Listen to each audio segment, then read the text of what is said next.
Good evening, parents and students. Thank you for joining me for another edition of Friday's News Flash. Parents, as always, we are looking for more dads to help volunteer in the front parking lot. The more dads we have, the less days that the individuals will have to volunteer. If you're interested, please let our dads know. You can email me, or you can also let the front office know. Parents, I sent an email and a text message earlier in the week. It was simply an FYI over a situation that had occurred. From now on, when it's that type of situation, I'll put FYI in the email and text message so you will know that it is not an emergency. It's simply for informational purposes. I like to get in front of stories before it makes it home with rumors and sometimes it's not repeated accurately. For all grade 7 students, testing ended on yesterday for the Iowa and COGAT testing. I hope students did the very best they can. After that, students, you can't worry about it. Don't put pressure on yourself or even allow us adults to put pressure on you. Simply do the best you can and the testing will take care of itself. For the scoliosis testing, speaking of testing, you have those scoliosis forms. Parents, if you would like your student to opt out, please make sure you return that form.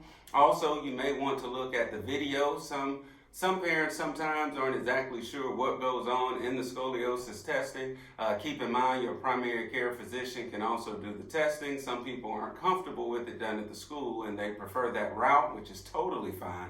Just make sure you send the paperwork back to the school. Your student information forms should come home today.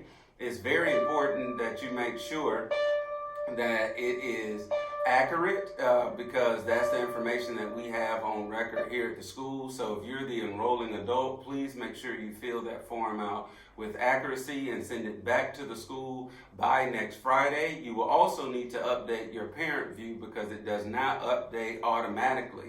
The Georgia PTSA is still looking for people to join the Reflections contest with the theme of Look Within. If you are artistic in any way, whether it's drawing, speaking, dancing, singing, please make sure you go to the website below and join the Reflections contest. Our Employee of the Month for the month of August. Thank you, students and the community and all stakeholders for taking advantage of the link and actually voting on this. The winner is our 6th grade math teacher, Miss Harvey. Congratulations to her. If you work in education, you know how good it feels to have some positive feedback from stakeholders. So again, congratulations to Miss Harvey. Also, thank you for all the students that took part in Bow Tie Tuesday. Yes, we're going to do Bow Tie Tuesday every Tuesday from this point forward. Parents, you do not have to get your student a bow tie, of course.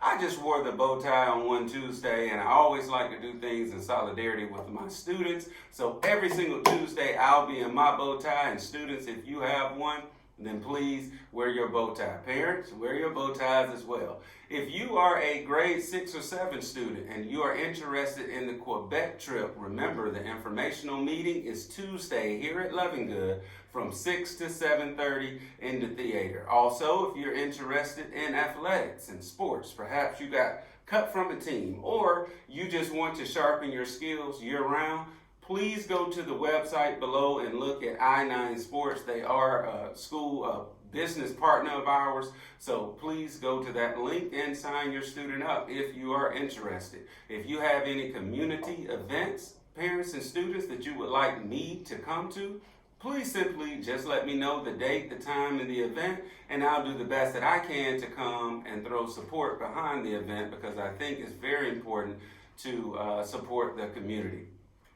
Finally, for the food for thought, I was thinking about 9/11 earlier this week when we, of course, paid our respect to all of the victims that was a part of that tragedy way back in 2001. Of course, our students were not alive at that time, but we were. And I'm pretty sure you're like me and you remember where you were when you heard about the tragic events that was occurring here in this country.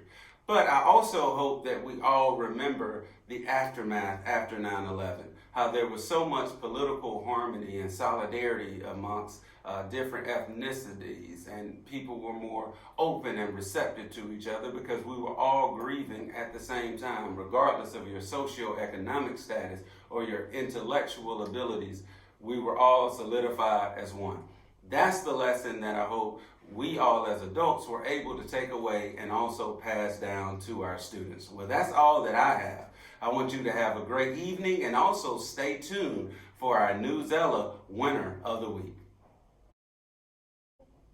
Hi, Loving Good. My name is Blessing Anyalo, and I'm this week's ELA winner.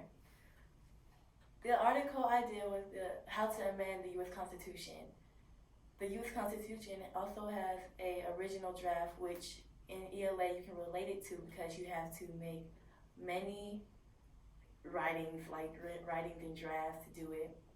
And there is like a long process to amend the Constitution. The Constitution has two methods you can use to amend it, and it relates to language arts a lot and how you have to do it. Keep reading for